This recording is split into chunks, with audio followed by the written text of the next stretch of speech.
ओम नमस्ते गणपतये त्वमेव प्रत्यक्षं त्वमसि त्वमेव केवलं कर्तासि त्वमेव केवलं धर्तासि त्वमेव केवलं हर्ता त्वमेव सर्वं खलविदं ब्रह्मासि त्वं साक्षादात्मासि नित्यं मृतं वच्मि सत्यं वच्मि अवत्वं माम् अववक्तारम् अवश्रोतारम् अवदातारम् अवधातारम् अवानुजानु शिष्यम् अवपश्चात्ता आदावपुरस्ताद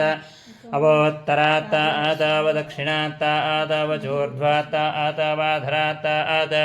सर्वतो मां पाहि पाहि च मन्तात्वं वाङ्मयस्त्वं चिन्मयः त्वमानन्दमयस्त्वं ब्रह्ममयः त्वं सच्चिदानन्दाद्वितीयोऽसि त्वं प्रत्यक्षं ब्रह्मासि त्वं ज्ञानमयो विज्ञानमयोऽसि सर्वं जगदिदं तत्तो जायते सर्वं जगदिदं तत्तस्तिष्ठति सर्वं जगदिदं त्वयिलयमेष्यति सर्वं जगदिदं त्वयि प्रत्येति त्वं भूमिरापो नलो निलो नभः तञ्चत्वारि वा आक्पदानि त्वं गुणत्रयातीतः त्वमवस्थात्रयातीतः त्वं देहत्रयातीतः त्वं कालत्रयातीतः त्वं मूलाधारस्थितोऽसि नित्यं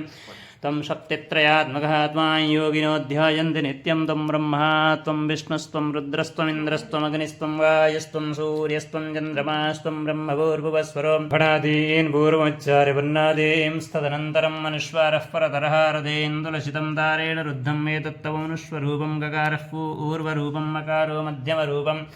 अनुस्वारश्च आन्त्यरूपं बिन्दुरुत्तररूपं नादस्सन्धानं सगुम्भिता सन्धिशैषा गणेशविद्यागणगुरुषे निःसृद्गायत्री छन्दः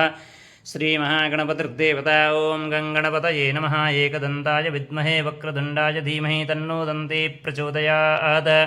एकदन्तं चतुर्हस्तं पाशमङ्कुशधारिणं मृदं च वरदं हस्तैर्बिभ्राणं मूषकध्वजं रक्तं लम्बोदरं शूर्पकर्णकं रक्तवाससं रक्तगन्धानुलिप्ताङ्गं रक्तपुष्पैः पूजितं भक्तानुकम्पिनं देवं जगत्कारणमच्युतम् आविर्भूतं च सृष्ट्यादौ प्रकृतेः पुरुषात् परम् एवं ध्यायति यो नित्यं स योगी योगिनां वरः नमो भ्रातपतये नमो गणपतये नमः प्रमथपतये नमस्तेऽस्तु लम्बोदरायै गदन्ताय विघ्नविनाशिने शिवसुताय श्रीवरदमूर्तये नमः